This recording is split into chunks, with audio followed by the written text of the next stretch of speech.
저는 지금도 그날의 충격을 잊을 수 없습니다.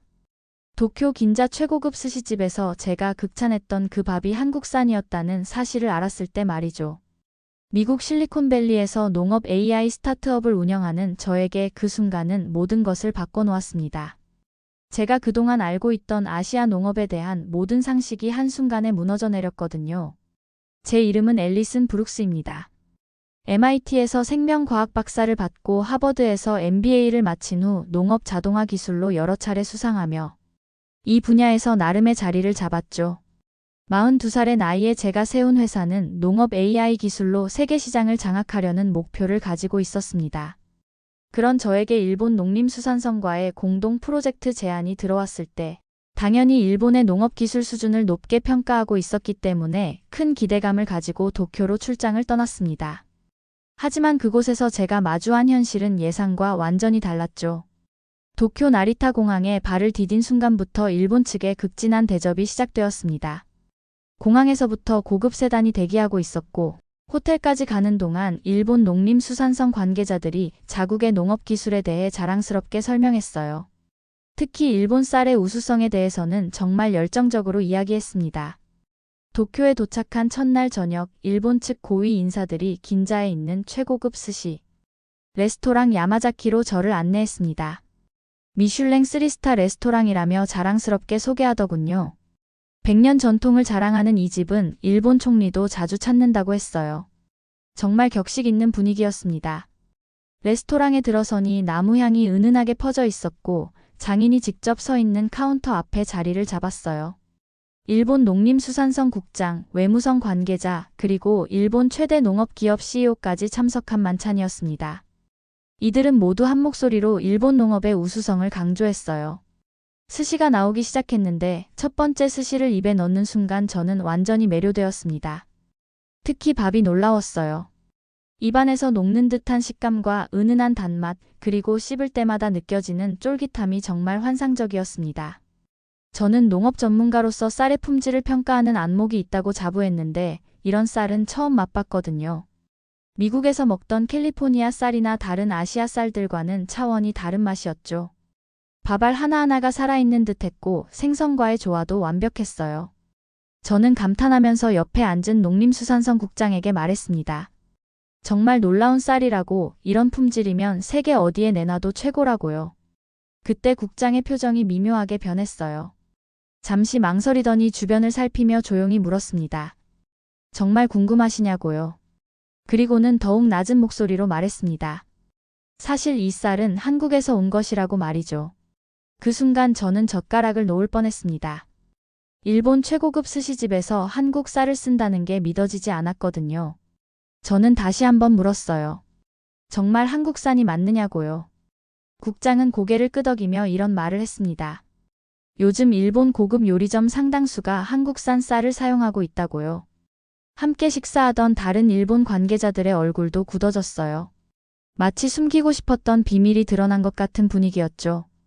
외무성 관계자는 급히 화제를 돌리려 했지만 이미 제 머릿속은 온통 그 쌀 생각뿐이었습니다.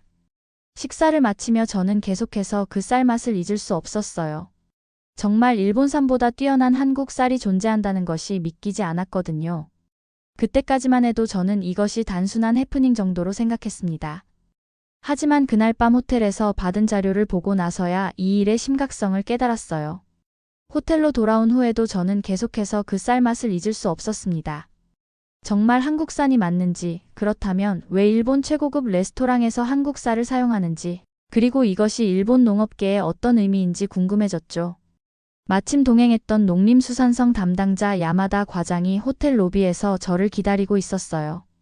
야마다 과장은 주변을 살피더니 저를 구석진 곳으로 데려갔습니다. 그리고 조용히 말했어요. 제가 궁금해하는 것을 알겠다면서 비공식적으로 보여줄 자료가 있다고 하더군요. 하지만 절대 외부에 유출해서는 안 된다고 신신당부했습니다. 그는 두꺼운 봉투 하나를 건넸는데 그 안에는 일본 정부 내부 보고서가 들어있었습니다. 보고서 제목부터 충격적이었어요. 한국산 쌀의 일본 시장 침투 현황과 대응 방안이라고 되어 있었거든요. 제작 날짜를 보니 불과 2달 전 자료였습니다. 보고서 내용을 읽어보니 더욱 놀라웠습니다. 한국산 쌀이 품질 면에서 일본산을 압도하고 있으며 이미 일본 고급 요리점의 30% 이상이 한국산 쌀을 사용하고 있다는 것이었죠. 특히 도쿄와 오사카의 미슐랭 스타 레스토랑들이 앞다퉈 한국산 쌀을 도입하고 있다고 나와 있었어요. 더 충격적인 것은 가격 경쟁력이었습니다. 한국산 쌀이 일본산보다 품질은 좋으면서도 가격은 20%나 저렴하다는 것이었죠. 일본 요리점 입장에서는 선택의 여지가 없는 상황이었습니다. 가장 심각한 부분은 일본 농업계의 우려사항이었어요. 한국의 쌀 기술이 계속 발전하면 일본 농업이 심각한 타격을 받을 것이라는 분석이 나와 있었습니다. 특히 한국의 스마트팜 기술과 품종 개발 능력이 일본을 10년 이상 앞서고 있다는 평가가 있었죠. 보고서에는 한국 농업의 강점도 자세히 분석되어 있었어요. 첫째, 정부의 체계적인 지원. 둘째, 청년층의 농업 참여 확대. 셋째, AI와 빅데이터를 활용한 정밀 농업. 넷째, 적극적인 해외 진출 전략. 이 모든 것이 일본에는 부족한 요소들이었습니다. 특히 인상 깊었던 부분은 미래 전망이었어요. 보고서는 향후 5년 내에 한국이 아시아 쌀 시장을 주도할 가능성이 높다고 예측했습니다. 일본은 대응책을 마련하지 못하면 자국 시장에서도 밀려날 수 있다고 경고하고 있었죠. MIT에서 박사 학위를 받고 농업기술 분야에서 일해온 저로서는 이런 상황이 정말 믿기지 않았어요. 일본이 아시아 농업기술의 선두주자라고 생각했는데 실제로는 한국에 이렇게 크게 밀리고 있었던 거죠. 그날 밤 저는 잠을 이룰 수 없었습니다. 머릿속에는 온통 한국 농업에 대한 궁금증으로 가득했어요. 다음 날 아침 잠에서 깨자마자 저는 중요한 결정을 내렸습니다. 일본과의 미팅을 연기하고 직접 한국에 가서 확인해 보겠다고 했어요. 일본 측은 당황스러워했지만 저는 이미 마음을 정했죠. 진실을 알고 싶었거든요. 일본 관계자들은 저를 붙잡으려고 했어요. 한국보다는 일본 농업 현장을 더 보여주겠다면서 말이죠. 하지만 저는 단호했습니다. 이미 호기심이 극에 달했거든요. 보고서에서 본 내용이 정말 사실인지, 한국 농업이 정말 그렇게 발전했는지 직접 확인하고 싶었어요. 한국농촌진흥청에 전화를 걸어 상황을 설명했습니다. 미국에서 농업 AI 회사를 운영하는 CEO로서 한국의 쌀 기술을 직접 보고 싶다고 했어요. 놀랍게도 농촌진흥청 측에서는 즉시 환영한다며 언제든 방문하라고 했습니다. 이런 적극적인 반응도 인상적이었어요. 미국에서도 정부기관에 갑자기 방문 요청을 하면 복잡한 절차를 거쳐야 하는데 한국은 달랐죠. 전화 한 통화로 모든 것이 해결되었습니다. 외국인 CEO의 요청에 바로 문을 열어준 것이 한국 농업계의 자신감을 보여주는 것 같았습니다. 항공편을 예약하고 일본 관계자들에게 양해를 구했어요. 며칠만 시간을 달라고 한국을 다녀온 후에 더 의미 있는 협력 방안을 논의하자고 했습니다. 일본 측은 마지못해 동의했지만 썩 좋아하지는 않는 눈치였어요. 인천공항에 도착했을 때 한국농촌진흥청 관계자들이 직접 마중 나와 있었어요. 저를 환영하는 모습이 정말 인상적이었습니다. 일본에서는 격식과 예의를 중시했다면 한국에서는 진정성과 열정을 느낄 수 있었죠. 공항에서 만난 김철수 박사는 한국농업진흥청의 국제협력실장이었어요. 김 박사는 차에서 한국의 쌀 기술에 대해 자세히 설명해 주었습니다. 듣다 보니 정말 놀라운 수준이었어요. 단순히 품종 개발뿐만 아니라 재배부터 유통까지 모든 과정이 첨단 기술로 관리되고 있었습니다. 수원에 있는 농촌진흥청으로 가는 길에 김 박사가 말했습니다. 한국의 쌀 기술이 세계 최고 수준이며 특히 AI를 활용한 정밀 농업 분야에서는 어느 나라도 따라올 수 없다고 하더군요. 처음에는 과장된 표현이라고 생각했는데 직접 보고 나니 과장이 아니었어요. 농촌진흥청에서 만난 노장식 박사는 한국 쌀 기술의 산증인이었습니다. 30년 넘게 쌀 품종 개발에 매진해온 분이었죠. 노 박사가 저를 안내한 곳은 제가 상상했던 논밭이 아니었어요. 마치 미래의 공장 같은 모습이었습니다. 거대한 온실 건물에 들어서니 또 다른 세계가 펼쳐졌어요. 축구장 크기의 공간에 수백 개의 구획이 있었고 각 구획마다 다른 품종의 쌀이 자라고 있었습니다. 놀라운 것은 모든 것이 컴퓨터로 제어되고 있다는 사실이었어요. 온도, 습도, 광량, 심지어 바람의 세기까지 정밀하게 조절되고 있었죠. 각 구획마다 수십 개의 센서가 설치되어 있었고 24시간 내내 데이터를 수집하고 있었습니다. 이 모든 데이터는 중앙 컴퓨터로 전송되어 AI가 분석하고 있었어요. 노 박사는 자랑스럽게 설명했습니다. 이곳에서는 AI가 각 품종의 최적 성장 조건을 분석하고 실시간으로 환경을 조절한다고 했어요. 사람이 직접 관리하는 것보다 훨씬 정확하고 효율적이라고 하더군요. 특히 놀라웠던 것은 품종의 다양성이었습니다. 300여 개의 서로 다른 쌀 품종이 각각 최적화된 환경에서 자라고 있었어요. 일본에서 자랑하는 고시이카리, 사사니시키 같은 품종들도 있었는데 한국에서 기른 것이 원산지인 일본보다 품질이 더 좋다고 했습니다. 저는 농업 AI 분야에서 일하고 있지만 이런 시스템은 처음 봤어요. 미국에서도 스마트팜 기술을 개발하고 있지만 한국의 수준에는 미치지 못했습니다. 특히 센서 기술과 데이터 분석 능력이 정말 뛰어났어요. 한국에서 자라는 쌀을 직접 만져보니 정말 놀라웠습니다. 아직 수확 전이었는데도 알갱이 하나하나가 균일하고 윤기가 흘렀어요. 노 박사가 말하길 이 품종은 일본 고시이카리보다 식감과 맛이 뛰어나다고 했습니다. 실제로 시식을 해보니 그 말이 맞았어요. 밥알이 쫄깃하면서도 부드럽고 단맛이 은은하게 퍼졌습니다. 도쿄에서 먹었던 그 놀라운 맛이 바로 이런 기술에서 나온 것이었구나 싶었죠. 노 박사에게 물었습니다. 이런 기술이 언제부터 개발되었느냐고요. 놀랍게도 20년 전부터 시작되었다고 하더군요. 한국이 이미 20년 전부터 미래를 준비하고 있었던 것이죠. 반면 미국은 이제야 이런 기술에 관심을 가지기 시작했어요. 더욱 놀라운 것은 이런 기술이 연구실에만 머물러 있는 것이 아니라는 점이었습니다. 실제 농가에서도 적용되고 있었고 그 결과가 바로 일본 시장을 석권하고 있는 한국 쌀이었던 거죠.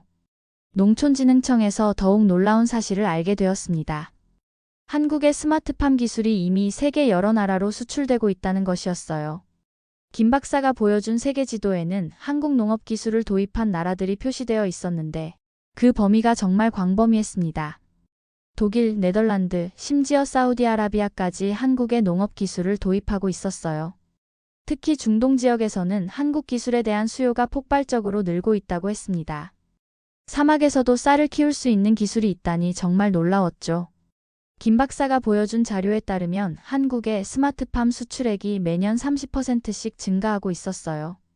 2020년에 1억 달러였던 수출액이 작년에는 5억 달러를 넘어섰다고 했습니다. 이런 성장률이라면 몇 년 후에는 한국이 세계 농업 기술 시장을 주도할 것 같았어요. 유럽의 농업 선진국들도 한국 기술을 벤치마킹하고 있었습니다. 네덜란드의 유명한 원예 회사들이 한국에 와서 기술을 배워가고 있다고 했어요. 온실 재배 기술로 유명한 네덜란드조차 한국의 AI 농업 기술에는 감탄하고 있다는 것이었죠. 독일의 농업 연구소들도 한국과 공동 연구를 진행하고 있었습니다. 독일 정부에서 직접 한국의 기술 협력을 요청했다고 해요. 특히 정밀 농업 분야에서는 한국이 세계 최고 수준이라고 인정하고 있었습니다. 반면 일본은 어떨까요? 김 박사의 설명에 따르면 일본은 여전히 전통적인 농업 방식을 고집하고 있다고 했어요. 장인 정신은 훌륭하지만 기술 발전에는 뒤처지고 있다는 것이었죠. 실제로 일본 농업계에서 한국의 기술 협력을 요청한 사례가 늘고 있다고 했습니다. 특히 일본의 젊은 농업인들 사이에서는 한국 기술에 대한 관심이 높아지고 있다고 해요. 하지만 일본 정부와 기존 농업계는 여전히 자국 기술만 고집하고 있어서 변화가 더디다는 것이었습니다. 저는 그때 깨달았습니다. 세계는 이미 한국을 농업 기술의 선도국으로 인정하고 있는데 정작 저는 일본만 바라보고 있었다는 것을요. 경쟁 상대를 완전히 잘못 보고 있었던 거죠. 한국 농업 기술의 핵심은 개방성에 있었습니다. 다른 나라와 기술을 공유하고 함께 발전시키려는 자세가 인상적이었어요.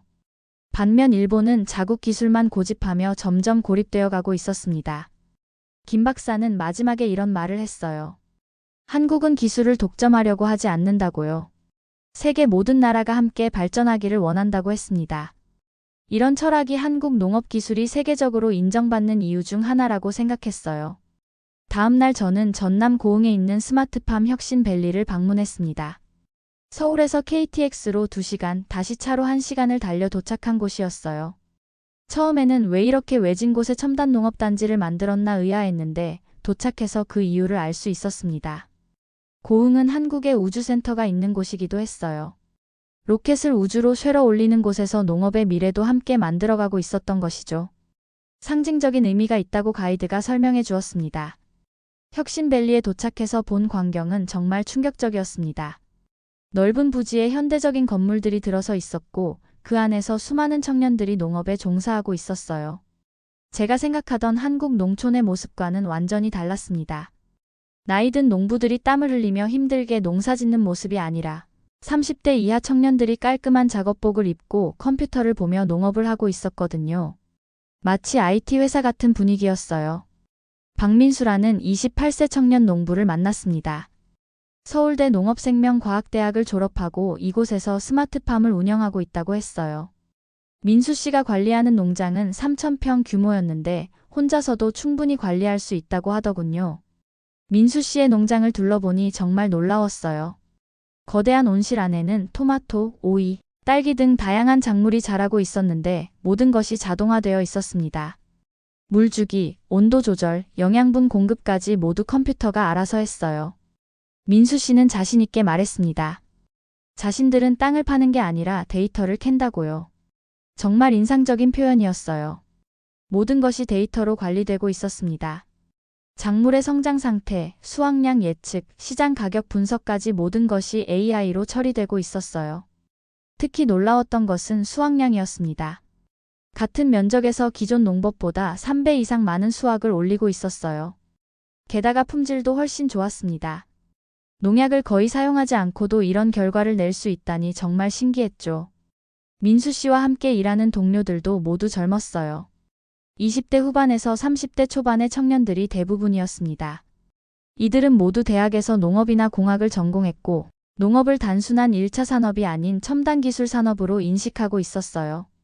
특히 인상적이었던 것은 청년들의 자신감이었어요. 자신들이 하는 일이 세계 최고 수준이라는 것을 알고 있었고 그것을 자랑스러워했습니다. 농업이 첨단 산업이라는 인식이 완전히 바뀌어 있었어요. 민수 씨와 동료들은 해외 바이어들과도 직접 거래하고 있었습니다. 싱가포르, 홍콩, 일본의 고급 레스토랑에 직접 농산물을 수출하고 있다고 했어요. 특히 일본 시장에서는 한국산이라는 이유로 오히려 더 높은 가격을 받고 있다고 하더군요. 저는 민수 씨에게 물었습니다. 미국에서도 이런 농업이 가능한지요? 민수 씨는 웃으며 대답했어요. 기술적으로는 가능하지만 시스템과 인력이 문제라고 하더군요. 한국처럼 정부의 체계적인 지원과 젊은 인력의 유입이 없으면 어렵다는 것이었죠. 실제로 고흥혁신밸리는 정부에서 10년간 1조 원을 투자해서 만든 프로젝트였어요. 단순히 시설만 만든 게 아니라 교육, 연구, 마케팅까지 종합적으로 지원하고 있었습니다. 청년들이 농업에 뛰어들 수 있는 완벽한 생태계를 구축한 것이죠. 민수 씨는 또 다른 놀라운 이야기를 들려주었어요. 이곳에서 일하는 청년 농부들의 평균 연봉이 대기업 초급 관리자 수준이라는 것이었습니다. 농업이 더 이상 가난한 직업이 아니라 고소득 전문직이 된 것이죠. 고흥에서 하루를 보내며 저는 한국 농업의 미래를 봤습니다. 이곳은 농촌이 아니라 농업 기술의 메카였어요. 젊은이들이 꿈을 가지고 뛰어들 수 있는 신산업 분야였습니다. 미국으로 돌아가면 이런 시스템을 벤치마킹해야겠다고 생각했어요. 마지막 날 저는 전주를 방문했습니다. 한국의 전통과 현재를 동시에 보고 싶었거든요. 고흥에서 첨단 농업 기술을 보았다면 전주에서는 한국 농업의 뿌리를 이해하고 싶었어요. 전주 한옥마을에 도착하니 또 다른 세계가 펼쳐졌습니다. 현대적인 도시 한가운데 조선시대 건물들이 그대로 보존되어 있었어요. 과거와 현재가 조화롭게 어우러진 모습이 인상적이었습니다. 70대 가이드 박정호 할아버지를 만났어요. 박 할아버지는 이 지역에서 태어나 평생을 살아온 분이었습니다. 한옥마을을 걸으며 박 할아버지는 일제강점기 때 이야기를 들려주었어요. 박 할아버지의 할아버지는 일제강점기 때 쌀농사를 지었다고 했습니다. 일본이 조선의 좋은 쌀을 모두 가져가고 조선 사람들은 보리밥으로 연명해야 했던 그 시절 말이에요. 하지만 그때도 조선의 농부들은 더 좋은 쌀을 만들기 위한 연구를 포기하지 않았다고 하셨어요. 특히 인상 깊었던 것은 박 할아버지의 이런 말씀이었습니다. 일본이 조선의 쌀을 가져갔지만 조선 사람들은 더 좋은 쌀을 만들어내는 기술과 정신을 빼앗을 수는 없었다고 하셨어요.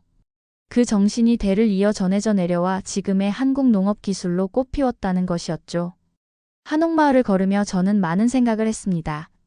한국의 강점은 단순히 기술만이 아니었어요. 어려운 상황에서도 포기하지 않는 정신력, 그리고 미래를 준비하는 지혜가 있었습니다.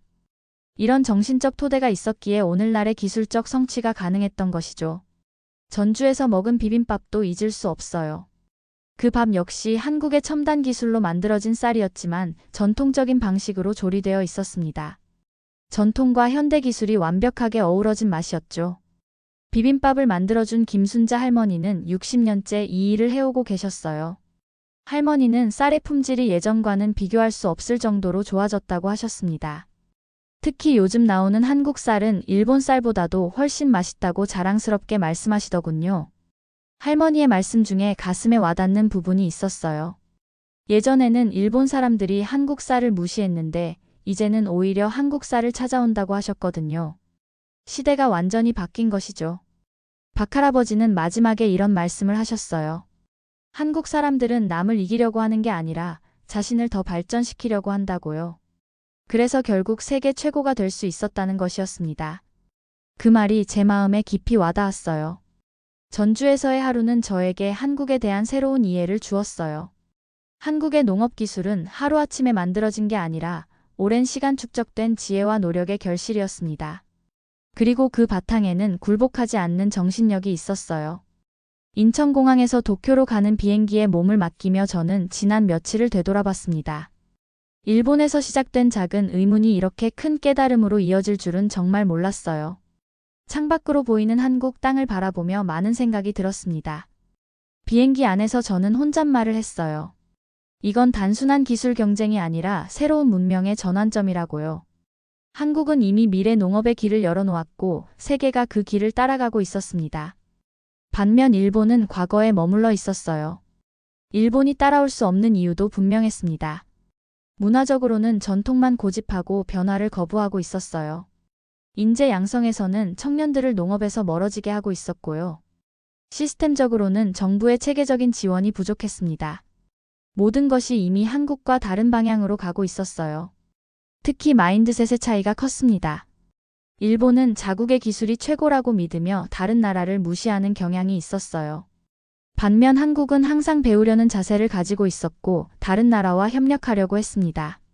이런 차이가 결국 큰 격차를 만들어낸 것이죠. 도쿄에 도착해서 공항에서 만난 일본 관계자들의 표정이 걱정스러워 보였어요. 제가 한국에서 무엇을 보고 왔는지 궁금해하면서도 한편으로는 두려워하는 것 같았습니다. 저는 솔직하게 말했어요. 한국의 농업기술 수준이 예상보다 훨씬 높다고요. 호텔에서 휴식을 취한 후 NHK 기자와 인터뷰를 했어요. 기자가 한국 농업에 대한 제 생각을 물었습니다. 저는 솔직하게 답했어요.